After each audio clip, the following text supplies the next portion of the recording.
महात्मा ज्योतिराव फुले शेतकरी कर्जमुक्ती योजना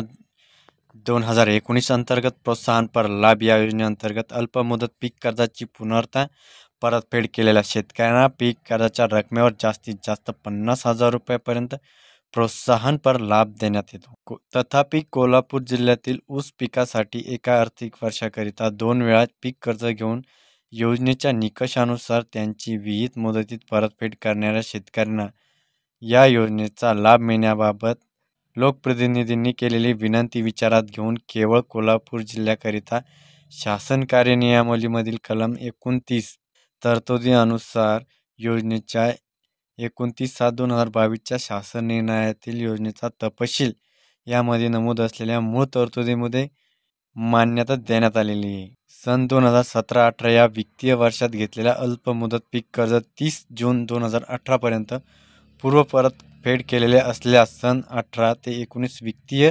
वर्षात घेतलेले अल्पमुदत पीक कर्ज 30 जून 2019 पर्यंत पूर्ण परतफेड केलेले असल्यास सन 19-20 या वित्तीय वर्षात घेतलेले अल्पमुदत पीक कर्ज 31 ऑगस्ट 2020 पर्यंत परतफेड केलेले असल्यास अथवा 17-18, 18-19, 19-20 या 3 वित्तीय वर्षात बँकेच्या मंजूर धोरणाच्या अनुषंगाने पीक कालावधीनुसार पीक कर्ज उचल दिनांक व बँकेच्या धोरणानुसार कर्ज परतफेडीचा देय दिनांक हे दोन्ही दिनांक विचारात घेऊन यापैकी परतफेडीचा जो दिनांक नंतरचा असेल त्या अनुषंगाने पुढील दिनांकापूर्वी कर्जाची परतफेड मुद्दल व्याज केले असल्यास अशा शेतकऱ्यांना 18-19 अथवा 19-20 या घेतलेल्या अल्पमुदत पीक कर्जाच्या मुद्दल रकमेवर जास्तीत जास्त 50,000 रुपयांपर्यंत प्रोत्साहनपर रक्कम लाभ म्हणून देण्यास मान्यता देण्यात आलेली आहे। मात्र सन 2018-19 अथवा 19-20 या वर्षात घेतलेले त्याची पूर्व परतफेड केलेल्या अल्पमुदत पीक कर्जाची रक्कम 50,000 पेक्षा कमी असल्यास अशा शेतकऱ्यांना त्यांच्या 19-20 या वर्षात प्रत्यक्ष घेतलेल्या अल्पमुदत पीक कर्जाची मुद्दलच्या रकमेइतका प्रोत्साहनपर लाभ देण्यास मान्यता देण्यात येत आहे।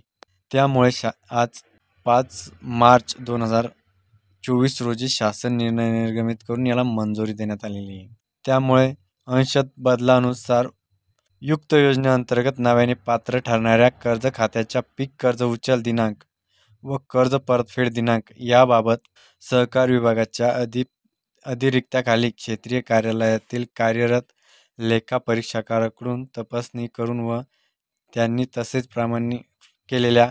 नंतरच सदर कर्जाच्यांना योजनेतील बदलानुसार लाभ दिला जाईल। सदर शासन निर्णय वित्त विभागाच्या मान्यतेनुसार